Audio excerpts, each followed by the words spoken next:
नमस्कार मंडळी. अवधूत चिंतन श्री गुरुदेव दत्त श्री स्वामी समर्थ महाराज की जय.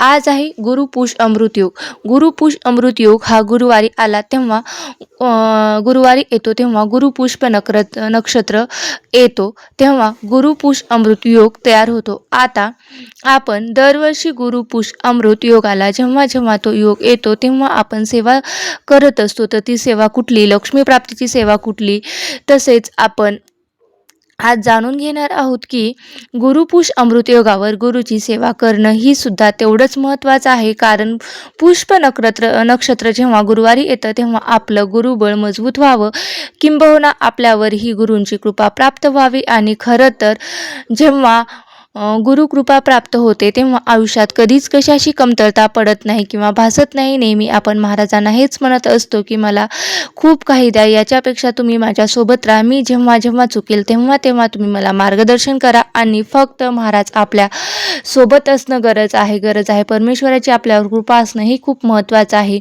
बघा, गुरुपुष्प अमृत योगावर आपल्याला गुरूंची काय काय सेवा करायची आहे त्या संदर्भातली संपूर्ण माहिती आपण आजच्या व्हिडिओमध्ये पाहणार आहोत.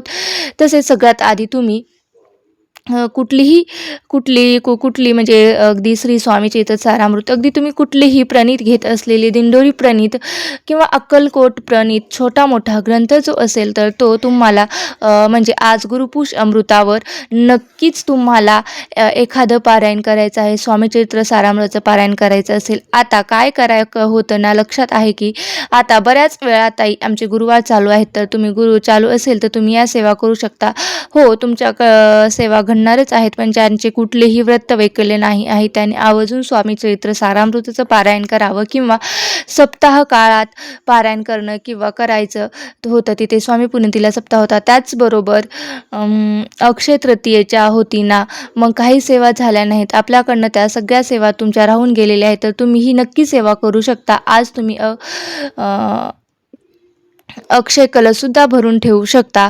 बरेच लोक असं करतात की ही सेवा करतात, कुंच मनी सेवा करतात, तर ती तुम्ही करत असाल तर तीही तुम्ही करू शकता. स्वामी चरित्र सारामृताचं पूर्ण पाठन करू शकता किंवा एक पाठ करू शकता किंवा संक्षिप्त गुरुचरित्र पारायणाचा सारसुद्धा तुम्ही पठण करू शकतात किंवा वाचू शकतात.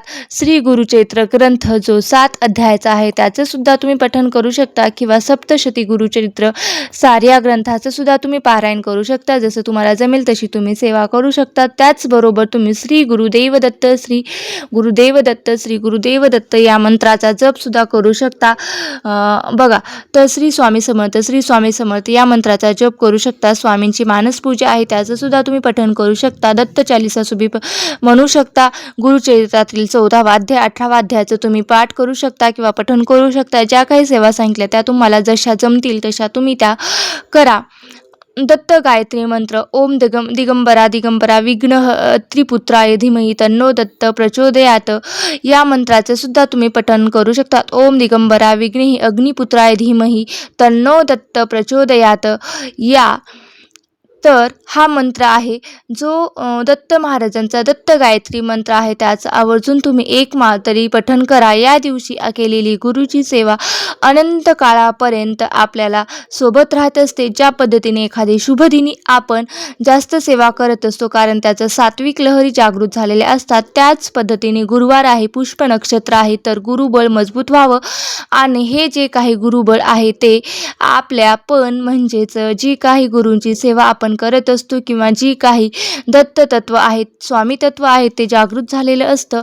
आपल्यापर्यंत आकृष्ट व्हावं किंवा आपल्यापर्यंत यावं ही सेवा करायची असते. आपल्याला माहिती आहे की जिथे स्वामीचे पाय तिथे जिथे स्वामी समर्थ तिथे म्हणजे जिथे स्वामी पाये तिथे न्यून काय, भक्त प्रारब्ध गडवी ही माय. जिथे स्वामी महाराजांची सेवा केली जाते तिथे कधीच कशाची कमी पडत नाही. याचा अर्थ तुम्ही खूप श्रीमंत होणार, तुम्हाला भक्कळ पैसा मिळणार असं अजिबात नाही. जे महाराजांची सेवा करतो, अगदी नामजप जरी करत असलं तर चालता बोलता खाता पिता जो नामजप करतो त्याच्या ओठावर सदा महाराजांचं नाव असतो, त्याच्यावर नेहमी महाराजांची कृपा ही राहतच असते. आयुष्यात संकट, दुःख, त्रास येतात तेव्हा ही सेवा तुम्हाला त्या त्रासातून त्रासाला कमी येते, म्हणजे त्या कमी करते. तसेच बरेच लोक गुरुपुष्प अमृत योगावर सोनं चांदी खरेदी करत असतात. नक्कीच गुंजभर तरी सोनं खरेदी करावं, जेणेकरून ते कधी तुम्हाला तुमची परिस्थिती असेल तर नक्कीच तुम्हाला सोनं चांदी खरेदी करू शकता. नाही तर दत्त महाराजांची मूर्ती, स्वामी महाराजांची मूर्ती आणलेली आहे. तर अक्षय तृतीयेला काही कारण जर तुम्हाला कुठलीही तुमची सेवा राहिली असेल तर तुम्ही या दिवशी ही सेवा नक्की करू शकता. एखादी मूर्ती आणली असेल तर त्या मूर्तीवर प्राणप्रतिष्ठा करू शकता. आता पुष्प नक्षत्र हा संध्याकाळीच 9 नंतर सुरू होत आहे आणि ही सेवा म्हणजे तुम्ही आज दिवसभर करू शकता. जी पुष्प नक्षत्राची सेवा तुम्हाला कालच्या व्हिडिओमध्ये मी सांगितलेलीच आहे, ती तुम्ही बघू शकता. आता खूप सुंदर अशी सेवा आहे बघा. कुंकुम अर्चन करू शकता. अर्थात या दिवशी लक्ष्मी प्राप्तीच्या सेवा केल्या जातात, गुरुच्या सेवा केल्या जातात. मग तुमच्याकडे जर कुंकुमार्चन करण्याची पद्धत असेल तर ती तुम्ही करू शकता. जर तुम्ही घर बसल्या माता लक्ष्मीच्या मूर्तीवर, फोटोवर, टाकावर सुद्धा तुम्ही कुंकुमार्चन करू शकता. माता लक्ष्मीचा फोटो असेल तर किंवा कुलदेवीचा फोटो टाक असेल तर त्यावर सुद्धा तुम्ही कुंकुमार्चन करू शकता. महालक्ष्मी अष्टकम सिद्ध केलं आहे. तर आपण मागे तर चैत्र पौर्णिमेच्या निमित्ताने नसेल तर तुम्ही 16 वेळा तुम्ही महालक्ष्मी अष्टकम आवर्जून पठण करावं आणि सुंदर आहे महालक्ष्मी अष्टकम. नित्यसेवेच्या पठणामध्ये नक्कीच महालक्ष्मी अष्टकम असावं.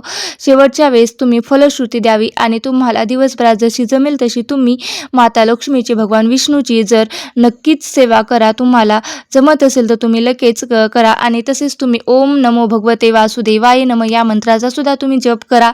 तुम्ही बाळकृष्णाचं तुळशीपत्र अर्पण करा.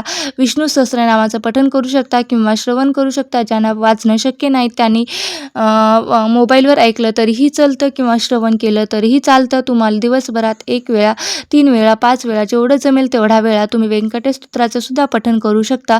जशी जमेल तशी तुम्ही सेवा करावी. शेवटी करता करविता हे स्वामी महाराजच आहेत आणि आपण फक्त निमित्त मात्र आहोत. कुणाकडून किती सेवा करायची किंवा करून घ्यायची हे आधीच ठरलेलं असतं, फक्त आपण त्यांना निमित्त मात्र असतो. अशा प्रकारे तुम्हाला आज गुरुपुष्प अमृत योगावर ही आपलं गुरुबळ बळकट होण्यासाठी आणि गुरूंची सेवा ही करायची आहे. तसेच लक्ष्मी प्राप्तीसाठी सुद्धा ही सेवा करायची आहे. लक्ष्मी प्राप्तीसाठी कोणत्या सेवा आहेत त्या ऑलरेडी मी कालच्या व्हिडिओमध्ये सांगितले आहेत, ते सुद्धा तुम्ही व्हिडिओ पाहू शकता. तुम्हाला ही माहिती कशी वाटली, माहिती जर आवडली असेल तर नक्की लाईक करा, शेअर करा आणि चॅनलवरती नवीन असाल तर सबस्क्राईब करायला विसरू नका. धन्यवाद.